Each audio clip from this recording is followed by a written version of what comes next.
안녕하세요. 오늘은 6월 4일 화요일입니다. 갈등을 넘어 전파된 복음. 사도행전 5장 36절부터 16장 15절까지 말씀입니다.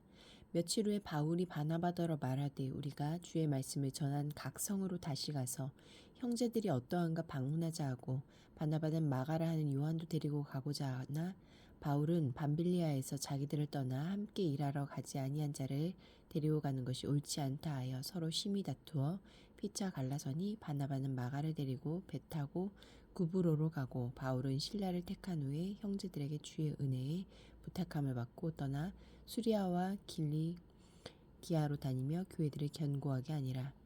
바울이 더베와 루스드라에도 이르매 거기 디모데라 하는 제자가 있으니 그 어머니는 믿는 유대 여자요 아버지는 헬라인이라.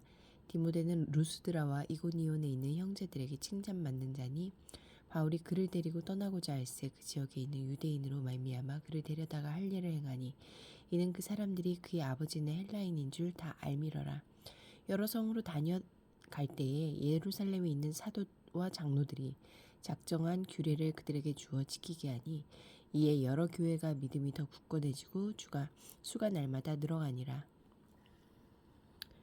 시아에서 말씀을 전하지 못하게 하시거늘 그들이 부르기아와 갈라디아 땅으로 다녀가 무시아 앞에 이르러 비두니아로 가고자 애쓰되 예수의 영이 허락하지 아니하시는지라.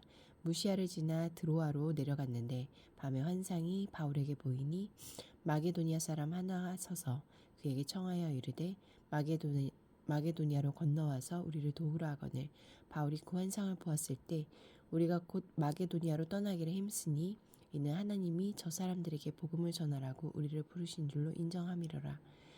우리가 드로아에서 배로 떠나 사모드라게로 직행하여 이튿날 네아폴리로 가고 거기서 빌립보에 이르니 이는 마게도니아 지방의 첫 성이요 또 로마의 식민지라. 이 성에서 수일을 유하다가 안식일에 우리가 기도할 곳이 있을까 하여 문밖 강가에 나가 거기 앉아서 모인 여자들에게 말하는데 두아디라 시에 있는 자색 옷감 장사로서 하나님을 섬기는 루디아라 하는 한 여자가 말을 듣고 있을 때 주께서 그 마음을 열어 바울의 말을 따르게 하신지라. 그와 그 집이 다 세례를 받고 우리에게 청하여 이르되 만일 나를 주 믿는 자로 알거든 내 집에 들어와 유하라 하고 강권하여 머물게 하니라. 36절부터 39절까지 말씀에서 나에게 주시는 교훈은 무엇입니까?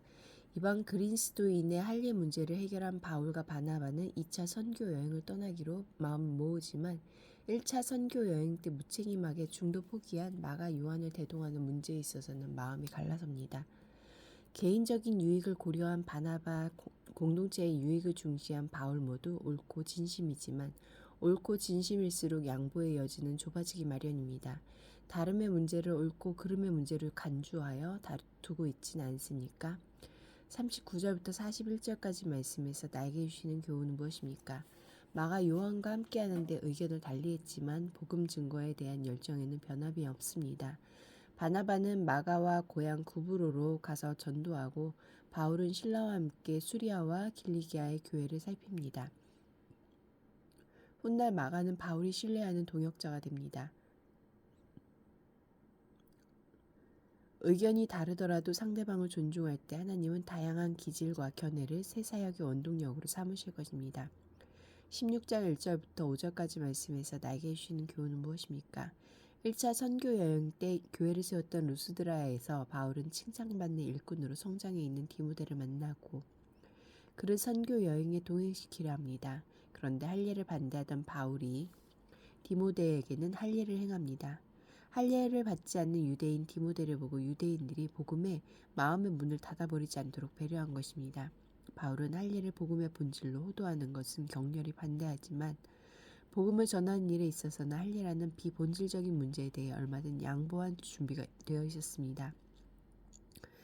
16장 6절부터 15절까지 말씀에서 나에게 주시는 교훈은 무엇입니까? 아시아에서의 2차 선교 여행을 계획했던 바울의 길이 자꾸 막힙니다. 하지만 길이 막힐수록 성령이 인도하시는 길과 방향은 선명해집니다. 부르심을 따라 바울은 바다를 건너 유럽으로 향하고 빌립보에 하나님이 예비하신 영혼인 루디아를 만납니다. 루디아와 그 가족은 유럽 최초의 그리스도인이 되고 루디아의 집은 유럽 선교의 전초기지가 됩니다. 이렇듯 내가 계획한 길이 막히는 건 하나님의 뜻을 알리는 안내표시일 수 있습니다. 막막하고 외로운 길이라도 그 길에서 우리는 루디아 같이 때가 찬 영혼들을 만날 것입니다. 기도하시겠습니다. 공동체를 위해서는 주께서 제 길을 막았을 때 더 선하고 놀라운 계획을 신뢰하며 신실함을 놓치지 않게 하소서. 열방을 위해서는 제4차 로잔 대회가 교회여 함께 그리스도를 선포하고 나타내자라는 주제로 올 9월 한국에서 열린다. 대회를 차질 없이 준비하고 세계의 모든 교회가 하나 되는 계기를 마련하도록 함께 기도하시겠습니다.